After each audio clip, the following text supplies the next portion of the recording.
Princess Beatrice believed the palace doors would always open for her, not because she demanded privilege, but because those corridors contained the final living pieces of her childhood. Tonight, that belief was shattered. A private order authorized by Prince William removed her remaining access to restricted royal residences, internal family briefings, and ceremonial preparation rooms. There was no warning, no gentle conversation, and no opportunity to plead her case before the decision became effective.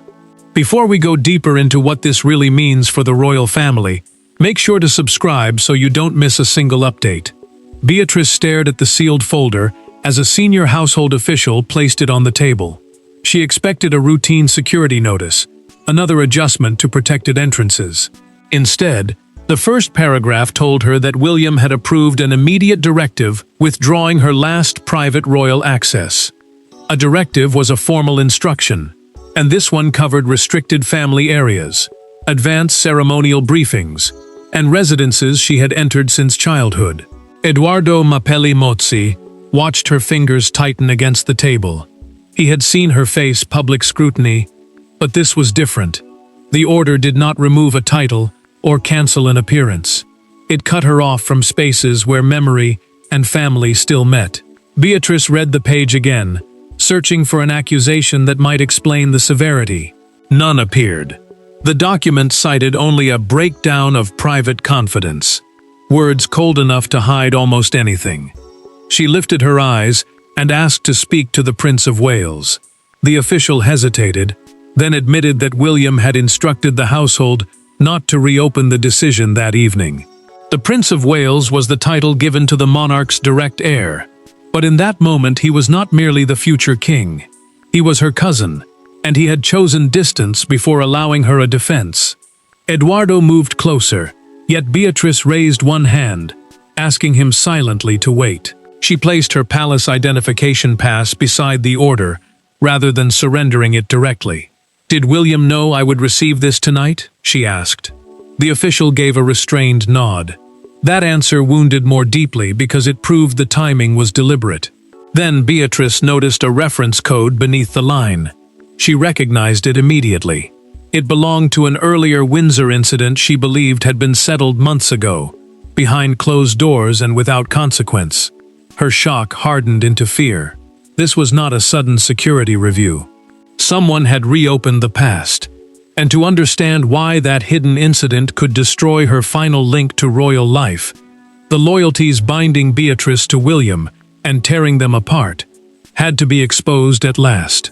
To the public, Prince William and Princess Beatrice belonged to the same polished royal structure.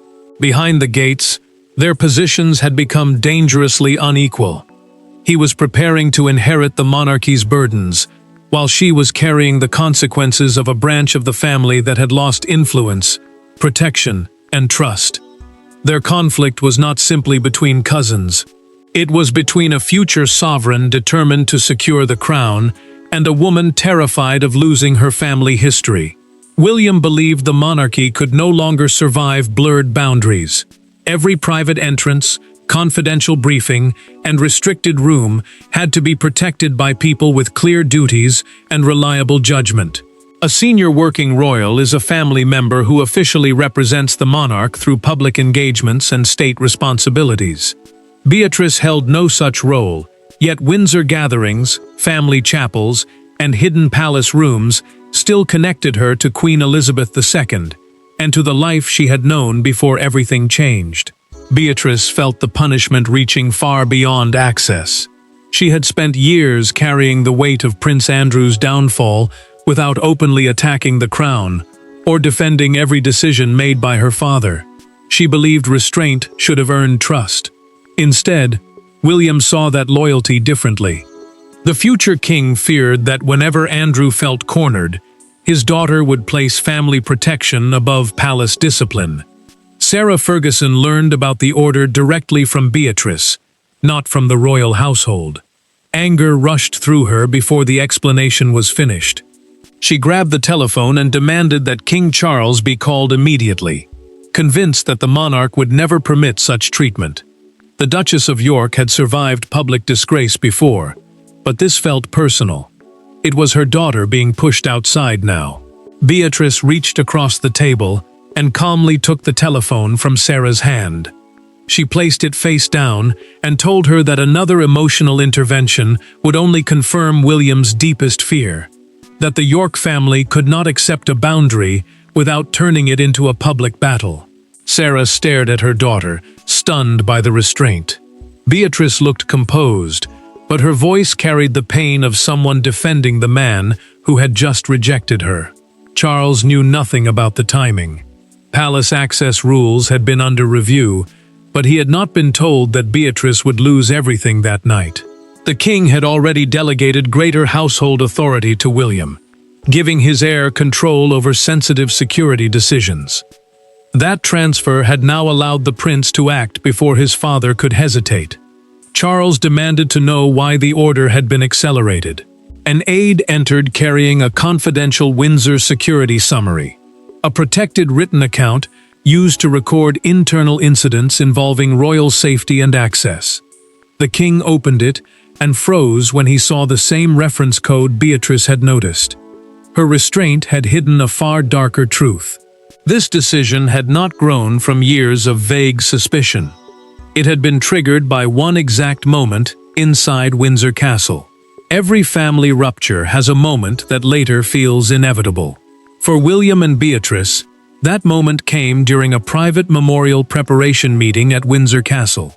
What began as a discussion about seating, access, and Prince Andrew's presence ended with a confidential palace arrangement reaching the very person it had been designed to contain. No shouting was recorded. No accusation was made publicly. Yet one short conversation convinced William that affection had crossed into interference, and that Beatrice could no longer remain inside protected royal channels. Palace officials had gathered to prepare a private family service at St. George's Chapel. The chapel is the historic church inside Windsor Castle, where royal weddings, funerals, and family ceremonies are held. Their plan was precise. Andrew would enter through a discreet side route, avoid the senior procession, and take his place without drawing attention away from the service. Beatrice attended because she was expected to accompany her father before the ceremony. That position trapped her between two loyalties. The household expected silence because the route involved security and public order. Andrew expected honesty because he feared another humiliation arranged without warning. She understood why the palace wanted control, but she also knew how deeply exclusion had already wounded him. Andrew telephoned almost as soon as the meeting ended. His anger rose quickly. He demanded to know where he would enter, who had approved the plan, and whether William had personally ordered him away from the senior royals. Beatrice tried to calm him, but his voice hardened. He called the arrangement a punishment designed to make him look ashamed before his own family. Beatrice finally confirmed the route and timing. She told herself she was preventing a scene, not creating one. Her father would arrive prepared, follow the instructions, and avoid being publicly blindsided. Yet the details had been marked confidential, meaning they were meant to remain only with those directly involved in planning the service. Her compassion had crossed a line she had promised to respect. Andrew later confronted a senior equerry and repeated details known only inside the meeting. An equerry is a royal aide who helps manage official duties, movements, and ceremonial arrangements. The official documented the exchange in a written security account and sent it directly to William. The future king read the report twice before requesting a private conversation with his cousin. William asked Beatrice whether she had disclosed the entrance plan. She admitted it without hesitation. "I told my father where he was expected to stand. I did not betray the crown." The prince closed the folder between them and replied that she no longer understood where the boundary lay. He did not punish her that day. Instead, he demanded an assurance that confidential operational details would never again reach Andrew. Beatrice could not give it. She said she would not leave her father emotionally unprepared when his dignity was at stake. That answer became the point of no return. Months later, When another restricted briefing appeared to reach Andrew, William concluded the first breach had never truly ended, and the cousins were brought face to face on the night he finally enforced the boundary without exception. Beatrice did not accept exile through a sealed folder. Before the midnight restriction became permanent, she traveled to Windsor and demanded the conversation she had been denied. William agreed to meet her without aides, secretaries, or relatives inside the room. The encounter lasted less than half an hour, but it exposed years of buried resentment. She arrived, asking what she had done to deserve removal. He answered that the problem was not one act. It was the loyalty she refused to reconsider. Beatrice entered carrying the withdrawal notice in one hand and her palace pass in the other. She wanted the explanation directly from William, not filtered through officials trained to make rejection sound like procedure. The prince had already reviewed the Windsor security account, her earlier refusal to promise silence, and a second internal concern suggesting restricted information had again reached Andrew before a family decision became official. Anger broke through her restraint. Beatrice accused her cousin of turning royal discipline into collective punishment. She said he was stripping away her family access because he could not resolve his conflict with her father openly. Andrew's choices were his own, she insisted. Her life, loyalty, and character should not be treated as extensions of his failures. William did not raise his voice. That calm made the answer harsher. He told her that he was not judging her love for Andrew. He was judging the repeated moment when that love overruled a confidential duty accepted inside royal walls. Confidential duty meant an obligation to protect sensitive information shared only with trusted family members and officials. To him, the issue was no longer affection. It was whether trust could survive another exception. Beatrice pushed the access card across the table so forcefully that it struck his closed hand. "You have decided I am my father's weakness," she said, her voice shaking. William set the card down carefully. "No, I have decided the crown cannot keep paying for ours." Silence followed, but she refused to retreat. Beatrice asked whether Catherine had supported the decision. William immediately removed his wife from the conflict, stating that the order belonged to him alone.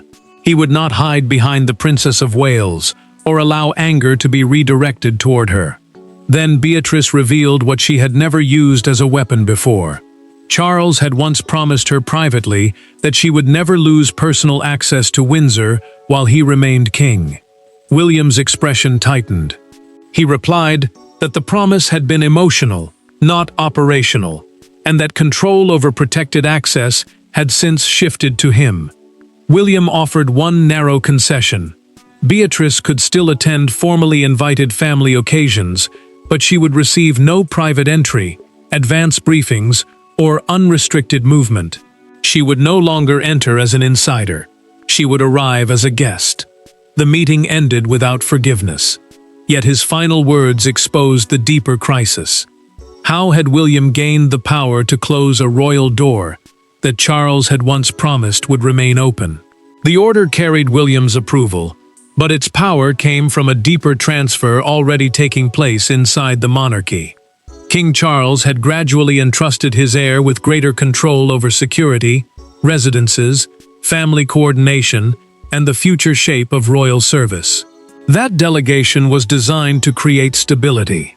Instead, it allowed William to make a decision the king might never have made himself. When Charles finally read Beatrice's name on the completed directive, the machinery had already moved beyond his hesitation. Charles studied the file with growing dread. Months earlier, he had approved a private restructuring of household responsibilities, giving William control over access classifications linked to future royal operations and protected briefings. An access classification is the level of permission given to someone entering restricted royal areas or receiving sensitive information. The change had seemed practical then. Now it had placed a family decision in his son's hands. The measure was not a punishment under law. No court had ruled against Beatrice. No public decree had been issued. and Parliament had no role in the decision. It was an internal household action, which meant the Prince of Wales could enforce it quietly and immediately. That detail mattered, because there was no public process for Charles to pause. By the time the king understood the full cost, the order had already become active. Charles felt the wound personally. Beatrice had remained close to Queen Elizabeth II, asked for little, and never demanded a senior royal position. To him, Windsor was not merely a protected residence. It was one of the last places where his niece could still feel connected to the late monarch. Removing access severed an emotional inheritance, not simply a privilege. William saw the same history differently. He believed his father's compassion had created exceptions that later became weaknesses. Every delayed review, every private promise, and every softened boundary left the monarchy exposed. The future king refused to preserve an arrangement merely because ending it caused pain. Charles turned to a documented briefing prepared by senior household officials. The written account showed that he had delayed reviewing Beatrice's status 3 separate times, hoping the concern would disappear. William had read those postponements as proof that his father could not make the decision himself. Camilla watched him reach the final page. The Queen Consort advised him not to overturn the order, warning that reversing his heir would damage the authority he had deliberately transferred. Charles removed his glasses and placed them over Beatrice's name. After a long silence, he admitted that William had done what he kept postponing, and his delay had made the wound worse. Charles reached for the telephone, determined to call his niece himself. An aide stopped him with one final update. Beatrice had already left London for Windsor, where she was collecting her belongings from a private family room she would enter for the last time. Royal exclusion did not become real to Beatrice when she read the order. It became real when a Windsor staff member accompanied her through a corridor she had crossed since childhood and waited while she removed several personal items from a private family room. Nothing in the room was especially valuable. A framed photograph, handwritten notes, and a small box of memories were all she carried away. Yet when the lock clicked behind her, she understood that history could be taken without removing a title. Beatrice entered the room with Princess Eugenie beside her. The space had occasionally been used by the York sisters during private Windsor gatherings and family commemorations, moments when relatives came together away from public duties. Losing it mattered because it had never felt official to them. It felt like one of the few places where they could still be daughters and granddaughters, rather than names inside a damaged royal branch. Eugenie struggled to hide her anger. She believed William had chosen the sister most likely to leave quietly, knowing Beatrice would not create the kind of confrontation Andrew or Sarah might have forced. Her frustration sharpened as a staff member remained nearby, waiting for the room to be cleared. Beatrice heard every bitter word, yet she refused to condemn the future king in front of palace employees. Beatrice understood the new rules completely. She could still attend occasions when formally invited, but she could no longer enter through private routes, wait inside restricted family rooms, or move through Windsor without an escort. A restricted area is a part of a royal residence reserved for approved relatives, officials, and staff, because private family activity or sensitive work takes place there. The change turned familiar ground into controlled territory. Eugenie opened a drawer and found several forgotten papers beneath a framed photograph. Among them was a handwritten note from Queen Elizabeth II, thanking Beatrice for protecting family unity during an earlier crisis. The words struck with unexpected force. The instinct her grandmother had once praised now appeared to be the same instinct William had punished. Beatrice ran her thumb across the Queen's signature and folded the note carefully. Eugenie then admitted that the household had offered her a separate access review. She feared the same removal might follow. Her sister immediately urged her not to fight the palace or demand special treatment. Beatrice would not allow her humiliation to become the beginning of a wider purge. The lock clicked after they stepped into the corridor.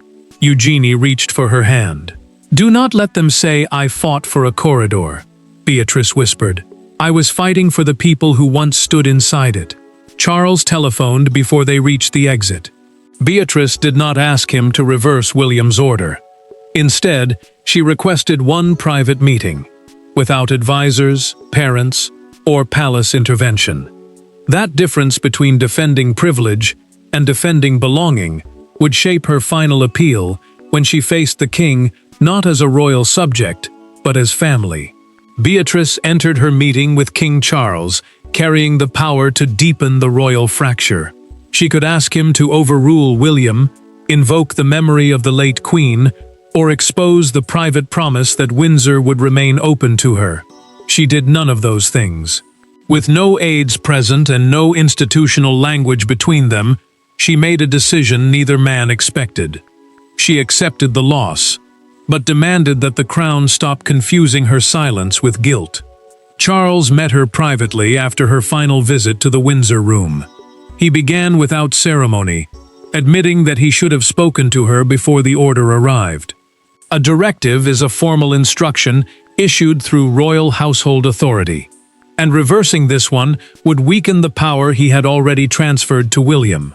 It would also reopen the same security concerns that had brought them to this painful moment. Beatrice listened without interrupting. Then she told the king that she could survive losing access, but she could not accept being treated as though her entire character had been reduced to protecting Andrew. She had made one choice under pressure, she said, but the family had turned that mistake into a verdict on everything she had ever been. Charles lowered his eyes.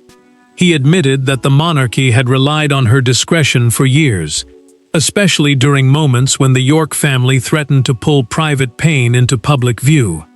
Yet when that same instinct became inconvenient, they had begun to treat it as evidence against her.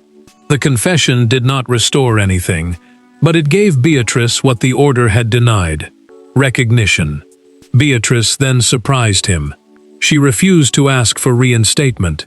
Instead, she offered a written commitment to respect every future boundary placed around private entrances, protected briefings, and family arrangements. In return, she wanted William to acknowledge clearly that she had never exploited royal access for money, publicity, or personal advantage. Charles agreed. He also revealed, through the documented terms of William's order, that the restriction had been written narrowly.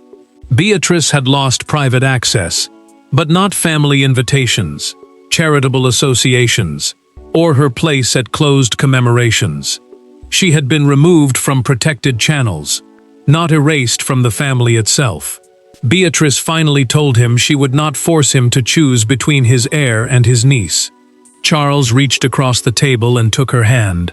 His voice broke as he admitted that her refusal to demand that choice was exactly why the decision now felt so cruel. She asked for one final conversation with William, not to recover the pass, not to reopen the door. She wanted to decide how they would face the family and the public without destroying what remained between them. Beatrice had surrendered the battle for access, but her dignity shifted the moral balance, and once the story reached the outside world, William would no longer appear to be the only one protecting the monarchy. By morning, the private order had become a national argument. Commentators debated security, loyalty, inheritance, and whether William had acted with courage or unnecessary severity. Yet the moment that defined public feeling was not the leaked language of the directive. It was a photograph taken outside Windsor, Beatrice walking beside Eugenie, carrying a small box against her chest, while refusing to look toward the cameras. The image transformed a technical access decision into a visible story of family separation. A national newspaper placed that photograph across its front page beneath 3 words: "The door closes." The headline turned a private household restriction into a symbol of something larger. Royal access meant permission to enter protected family spaces and receive private information. But the public saw more than security. They saw one cousin holding power and another carrying away pieces of her past. A prominent evening broadcaster called William's decision the clearest sign yet that the future monarchy would offer no automatic privilege based only on blood, childhood, or closeness to the sovereign. The statement divided viewers immediately. Some praised the future king for enforcing a boundary others had avoided. Others accused him of punishing Beatrice for damage created by Andrew. Beatrice's supporters pointed to the life she had built outside senior royal duty. She had maintained her marriage, career, and charitable work without demanding a larger palace role. To them, she had spent years absorbing the consequences of her father's fall while remaining publicly restrained. Her silence, they argued, had been mistaken for weakness. William's defenders answered with equal force. They insisted that affection could not override security once confidential arrangements had already reached someone whose royal role had been deliberately restricted. The prince was not deciding whether Beatrice loved her family. He was deciding whether protected information could safely pass through her. Pressure intensified until the palace issued a concise written statement. It confirmed that no title, family invitation, or charitable affiliation had been removed. The restriction was severe, but carefully contained. Then William authorized one additional sentence. Beatrice had never been accused of commercial misuse, public disclosure, or deliberate harm to the monarchy. The acknowledgement Charles had promised was finally placed on record. A small crowd gathered near the public approach to Windsor Castle. One woman held a handwritten sign reading, "Loyalty is not inherited, nor is blame." Nearby, another visitor said, William had finally drawn the line the monarchy had feared for years. Two voices, two truths. One family caught between them. That evening, Beatrice returned for her final private conversation with William. She carried no appeal and no access card. The public could argue over victims and winners, but the true verdict would be delivered behind closed doors, when the cousins faced what remained after institutional trust had been withdrawn. The final meeting did not restore Beatrice's pass, reopen the Windsor room, or erase William's decision. It accomplished something harder. The cousins stopped arguing over whether the boundary should exist, and confronted what their conflict had revealed about loyalty, fear, and inherited damage. William had protected the institution, but wounded someone who had never sought to overthrow it. Beatrice had protected her father, but crossed a confidence she had agreed to keep. Neither left innocent. Neither left entirely condemned. William spoke first. He confirmed that the access order would remain in force and that Beatrice would attend future family occasions only by invitation. The arrangement would be the same one applied to relatives without formal working roles. A working royal is a family member who officially represents the monarch through public duties, ceremonies, and engagements. The rule was no longer personal. It had become the structure that would define her place. Beatrice accepted the decision without demanding an exception. She knew that forcing Charles to reverse his heir would divide the household and turn her pain into a wider constitutional struggle. The king would not be dragged between his son and his niece. She had lost the argument over access, but she refused to destroy the family in an attempt to win it back. William then admitted what he had avoided for too long. Sending the order through an official had been unnecessarily cold.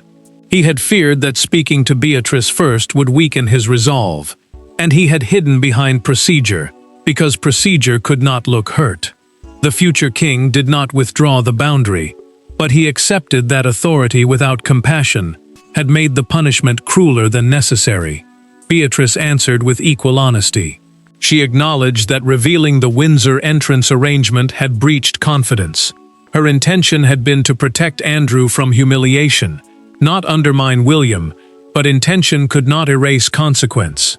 For the first time, both cousins accepted the truth, without using it as a weapon. William placed new terms on the table. Beatrice would never again receive restricted operational information connected to her father.